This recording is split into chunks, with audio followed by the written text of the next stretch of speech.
Hello there, Nick Davis here, and we're going to be looking at White Dwarf 241 January 2000 edition. Yeah, that's right, we've just crossed over into the new millennium here.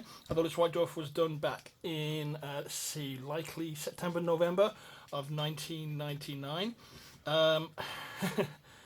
This White Dwarf has a few things that are kind of touchy for me in this, but I'm going to talk through it and we're going to basically go through it together. I did have a mental health issue during this White Dwarf, which I'll talk about when we get to, so I'm just going to give you some forewarning and trigger warnings there. And it was the first time I actually ever had a major disagreement with Paul as well, which we'll cover when I get to that point as well.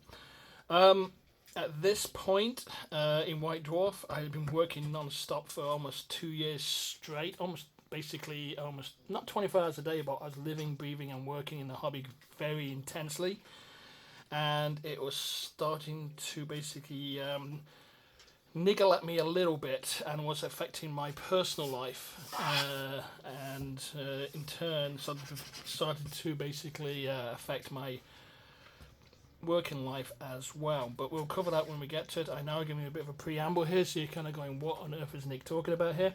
But before we get started, if you'd like to see more of these White Dwarf coverages and retrospectives, and over a brief period of time that I worked for White Dwarf, please drop a coin in my Patreon below. It helps me do more of these magazine retrospectives. I was able to find this in my archive, and I think I'm good through to like 248. My run on UK White Dwarf will finish at 252, so we've still got about a good 12 weeks of White Dwarf retrospectives to go to, and I will of course cover some gaming stuff as well. That being said, I'm going to take a quick drink of water, and then we're going to walk through this White Dwarf. Starting off with the cover here, in this White Dwarf 241 January UK edition year 2000, Undead and Dwarfs in Mordheim. Asdrubael Vect takes on the Dark Eldar and Imperial Guard Storm Troopers. Cover is by John Blanche. So let's make sure it's nice and centered on the screen. You guys can see what's going on here. Also, you can see the Stormtroopers. We have Lord Wolfman's masterclass in basically Imperial tactics. More battles of the glorious battles of the Imperial Guard. Blood of Souls, because there's a huge Dark Eldar issue going on in this one here. Get off me talking about dwarfs, the undead in Mordheim as well, and other bits and pieces as well. So let's take over the page and take what's going on. One thing to notice here, we're actually interesting contributors here. Production team is Paul, Graham, Nick, Matt, Simon. My God, that was a small production team at the time. I think we lost a couple of people by that point, hadn't we? Yeah, we had. Contributors: Anna Chambers, Gavin Johnson, Thomas Perrin, Colin Harvey, Mark Havener, Mike Walker, John Lamser, Joe Hill, and Keith Robertson. Artwork by John Blanche, Dave Gallagher, Alexander Bird, Neil Hutchison, Nellie Kennedy, Carol Costin, and John Wrigley. See that? You see, this was breaking the tradition of not talking about who contributed to White Dwarf, so I'm pretty certain this is the first time we actually did this in White Dwarf. Don't have much memory. I don't think we did it in the last one, so this is the start of basically showing the contributions, which is a very good idea, and I really like this here. Starting off with a Fat Bloke editorial. He had just gone to Australia, and I was talking about his trip to Australia on behest of White Dwarf editor Dave Taylor from Down Under. So he was talking about the games day there and the fun he had, and fantastic, good for him. Also, basically talking about the Christmas releases. This guy's basically his Asdrubael Vect is actually here. The Undead Walk Mordheim, and we have the Riches, which we call the Hellions on Hellglaves riding Skyboards, which are probably the most useless troop type I have ever encountered with Dark Eldar. Stormtroopers, adding a bit more punch to your Imperial Guard armies. Talking about the World Gamer Sonia Yesuratan at Games Workshop Hong Kong. Brunei, I believe it's his kingdom. I'm sure he has a huge army if he's still playing. That's pretty fantastic. Next issue, we're going to talk about Catachan Jungle Fighters. If I can find my Codex Catachans, I will do a walkthrough of the Codex. I promise that, okay? Torturous Talebar at Gadthorpe is a very atmospheric piece talking about Asdrubael Vect's maybe origins. Remember, he kind of basically plays on the fact that basically maybe it's fragmented, maybe it's a legend, maybe I just like telling the stories like the sound of my own voice. One of those, is he telling the truth? Is he not telling the truth? Is he screwing with somebody type stories? I think these are the best pieces of lore you can put into 40k. Did it or did it not happen? Coulda, woulda, shoulda. It's a very good way to basically play with a lore that's over 10,000 years old, and even more than that, and half of it should be lost in fragments and legends and all kinds of stuff like that. Vanquisher of the World. I want to point out now that basically the entire Dark Eldar section was laid out by me, and we had gone from basically this black thing to this wonderful green card, basically ape the colour scheme on the wonderful Asdrubael Vect model here, painted by Matt Parks in terms of explaining how to do the marble. What a beautiful toy soldier that is. Great little points cost and talking about what it is. It's actually really nice. I really like how I did this because I real close in pictures of the stuff that's going on the Vader. Actually reminds me of the old Thrud person of interest. That's basically the second edition Thrud model that ever came out. Mistress Death, Lilith Hispex, leader of the Witch Coat of Strife. Another fantastic Dark Eldar, but she's very, very tall. She's absolutely huge compared to the other Dark Eldar models. And we have basically a nicely themed Dark Eldar army going on here with basically the witches, nicely put together. And there's a reason why basically you start to see some colour schemes come together. We'll cover that in the next page. Dark Horizons, Asdrubael Vect's Cabal of the Black Heart. What is special about this Dark Eldar army? This is the first heavy metal standard army painted to be an actual army. There were some limitations. I was allowed to basically pick and choose this army to basically make it as a complete working army. I was told to give a significant witches force to it, which I didn't really want to do, but we put it in there anyway. And I wasn't allowed to bring as many warriors as I wanted to. We also had mandrakes in there as well, which I don't normally use as a Dark Eldar warrior type. But this was an army picked by me to basically work in this heavy metal army, and for the actual battle report that we're going to come up to on here as well. Dark Rise, talking to Thorpe, talking about raising the army and the special paint schemes done by Keith and Joe. Keith really knocked it out of the park for this thing here, and Joe was a really, really good, basically doing lots of army painting. This, again, I want to say, was an army specifically painted as an actual army. One of the few heavy metal armies was thought as a complete army, and not just a collection of units to put in box sets. Look, this is wonderfully paint jobs in this kind of thing. I probably should have brought the green background back a touch so you can actually make these models punch out even more. But I think they look really great. We've got war painting tattoos. We have not done such a deep dive into a Dark Eldar army for a very long time. I think it was a very good article to basically showcase what the Dark Eldar were. Probably help boost some more sales and bring a bit of popularity in there. So this is a really well to put. I feel it's like a really put together article and army. Alright, let's turn the pages so it cuts loose. Okay, we're going into the video section. This was laid out by Simon Sharman. Andy Sharman. That's right, Andy Sharman, who basically did the retail sections here. Very nice. Lord Wolfman's Masterclass. Very nice piece just here as well. Just about tactics and how to use your ships effectively in Battlefleet Gothic. Basically how to use your Imperial fleet in Battlefleet Gothic, because, they were not had this bit of a short shift. Slower, heavily armed, but undergunned. That's not a good aspect when you can get your butt kicked by Chaos Destroyers all the time. Glorious Battles of Imperial Guard by Gareth Thorpe, Valley of Death, talking about Valhallans. All the Imperial Guard photography was done by me here. That was done by me there. We did this huge, Riders of the Storm type picture with the the Italian Rough Riders, and of course a nice little Valhallans walking through the ice scapes as well. Again, stuff bits there, a little bit about the Italian Rough Riders there as well. And then we go into a Black Library section, which is basically probably a file size bigger than the entire White Dwarf. Then we go into Storm Troopers. That's right. We are talking about Storm Troopers here. I think I pretty much did the copy here. This is a story by Gareth Thorpe. This is definitely me writing that bit of stuff up here. And we showcase, of course, because it was my article, I managed to shoehorn my Stormtroopers in there. I actually tried to get a sniper in there as well, but I wasn't allowed to put it in the end because it was a huge conversion. That was a converted Necromunda figure. Can't remember. It's what the tech guys in Necromunda. I can't remember the name off the top of my head. Somebody in the comments can point it out, and I just added little bits of detail there to basically give them a bit more of a punch look. And it's basically a nicely put together article. This led to my first time I actually had a falling out with Paul. I actually wrote a small piece of colour text here talking about Stormtroopers getting a briefing about having to go in quick and fast to basically extradite a governor, and the ended with basically the Stormtrooper asking, it's ended with the briefing lieutenant saying any questions, and the Stormtrooper captain saying, what do we got for breakfast? But it got rejected, and it got rejected in probably a pretty cruel way. Paul said he didn't want it in the articles, there wasn't enough space. And then I walked into the games design. He was talking to the games design about it, the article, and they were laughing at my colour copy, and that really wasn't a very good feeling at that time. I was trying to basically break out of just being a production editor.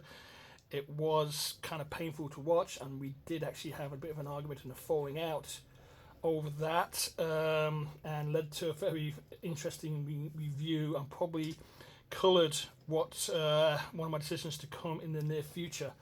But it was just way back in the past. So I think it's probably safe to mention it that way. It's probably, you have to remember, Games Workshop is very much a lads culture, and sometimes that was a bad thing, and in this case it was a bad thing.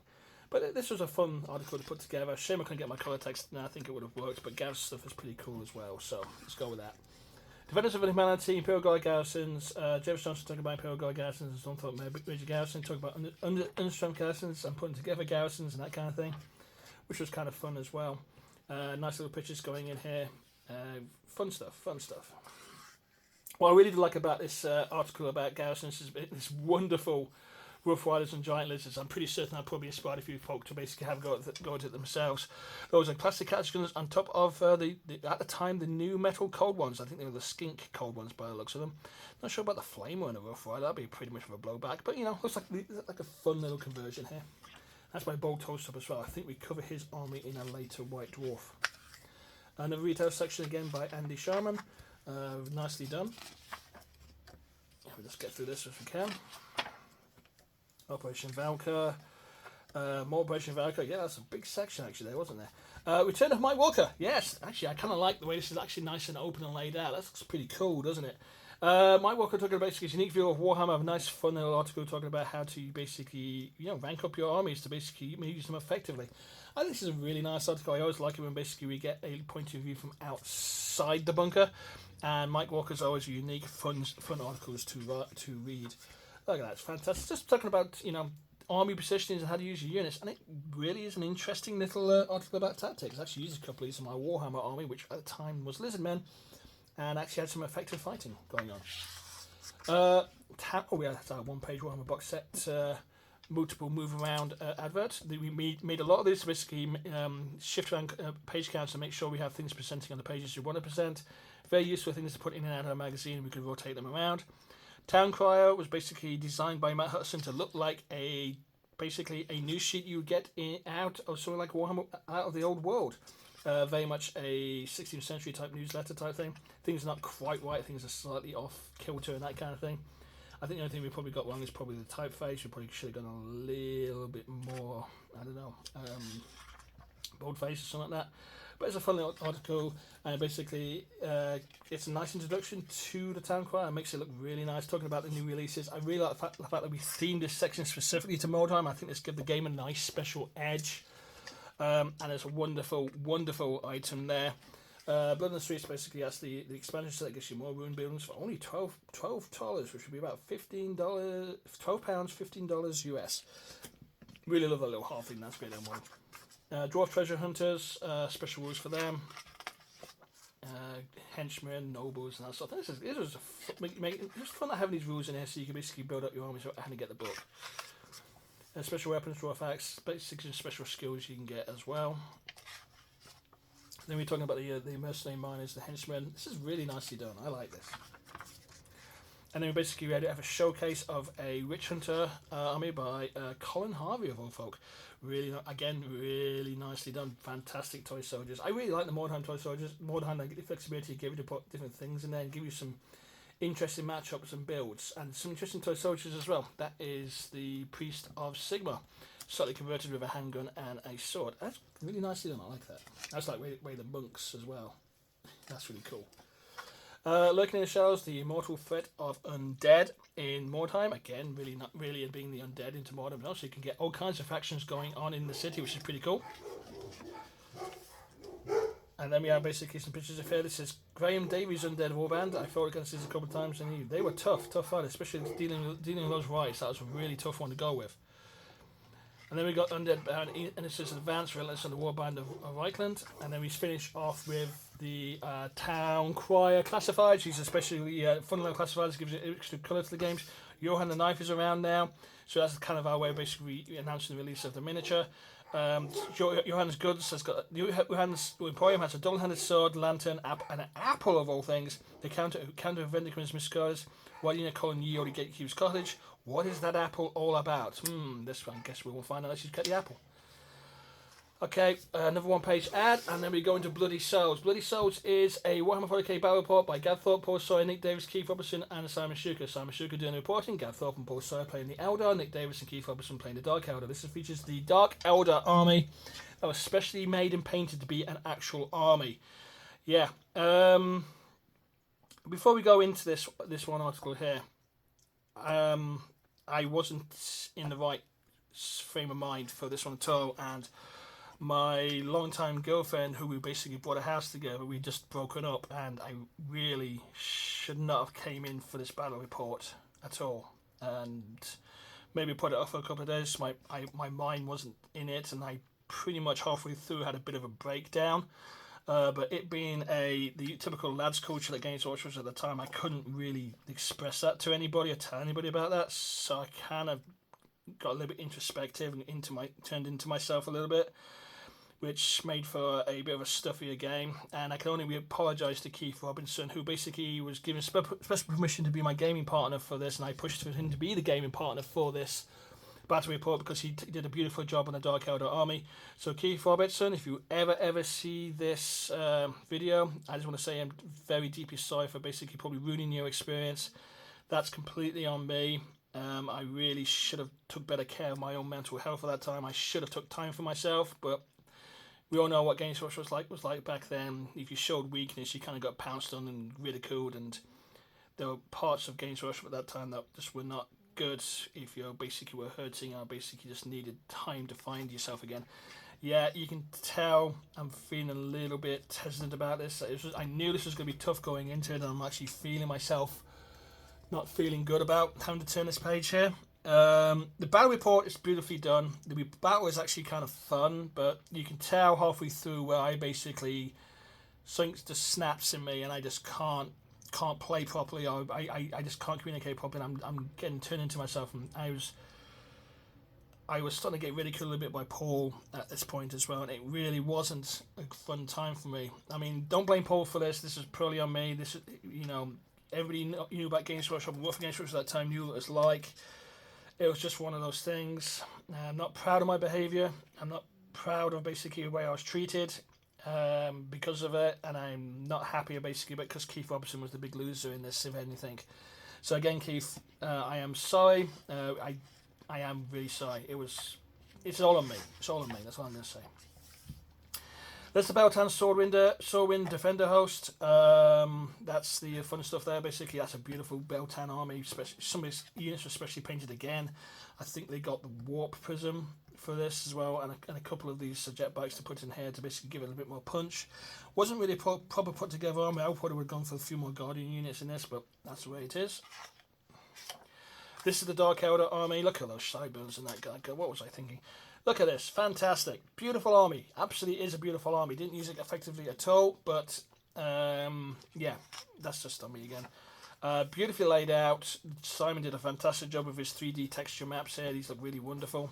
And the game was on. Look at it go. Turn one, I completely screwed up a little bit. I basically almost got Asdrubael Vect's transport completely destroyed because I didn't move it fast enough. And basically the Elder wasn't really a threat. I should have gone a little bit faster than I did, but that's on me. And then we just started to roll a lot of ones, and end of Elder turn 2, something just broke in me. I don't know what it was. And I'm pretty certain it's the events of my girlfriend splitting up. And it was literally the night before this battle report, and I shouldn't have been there. I really shouldn't have been there. Again, I'm sorry, Keith. I really am. But the game was spectacular looking, and it was a lot of fun. I'm hoping everybody enjoyed it, a little bit. So it was good. It was good. I did get Mickey poked at a little bit by Paul, but that's just the way it was. I mean, I fully expect responsibility. It was on me. We had some fun moments. We got the Talus against the Avatar and that kind of thing, and it was a bit of a fight, to say the least. I think the Eldar won, if I remember this absolutely correctly. But yeah, it was okay. It was good. So, and Paul even talks about basically how the Dark Eldar basically players basically start talking to each other, and that was unneeded because he didn't know. I didn't tell anybody what happened, but he didn't know, and it kind of broke me a little bit. And this on top of the Stormtrooper article issue, and me walking in and then basically just breaking me over the little bit of colour copy I thought was pretty good for the Stormtroopers. Really did affect me deeply. It did colour a decision I made a couple of months later. Not sure. I'm pretty certain. All decisions are half right? So I'm not sure if basically the decision was the best. I made actually. You know what? I'm in the US. It's as good as it's going to get. I got 2 kids, so the decision wasn't horrible. I'm never going to get that kind of decision. The decision's always half right, but it did influence my decision greatly and moved me into the USA. I can't say anything was beautiful over here for a while, but it got me into a good place in the end.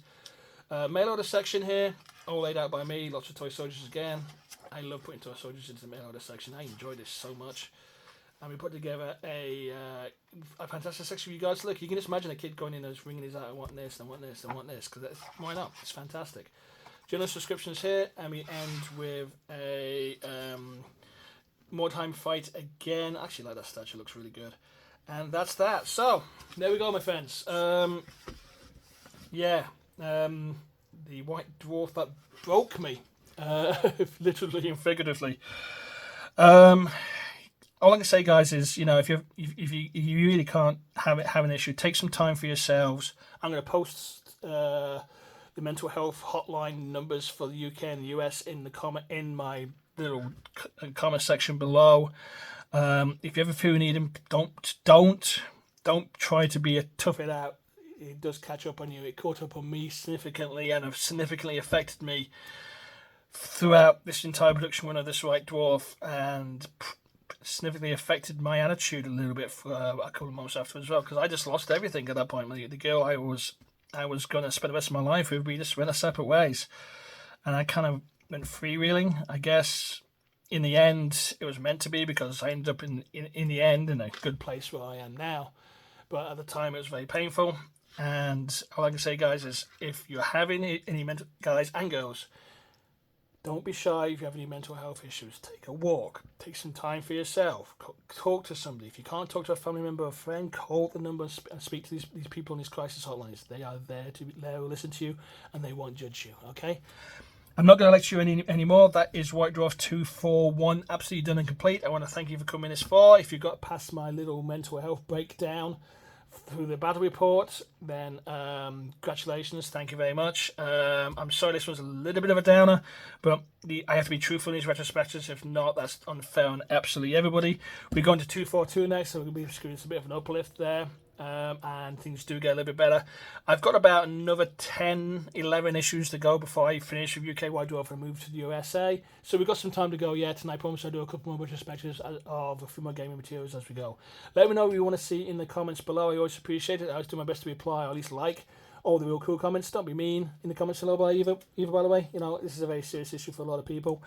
And I will see you again for the next White Dwarf retrospective. Oh, if you're in the Tidewater, Virginia Beach area this weekend, come see me at the Tidewater Convention. I am there all weekend, and if you're there, say hi. Okay, so you guys take care, and I will see you for the next White Dwarf retrospective sometime down the road. Bye.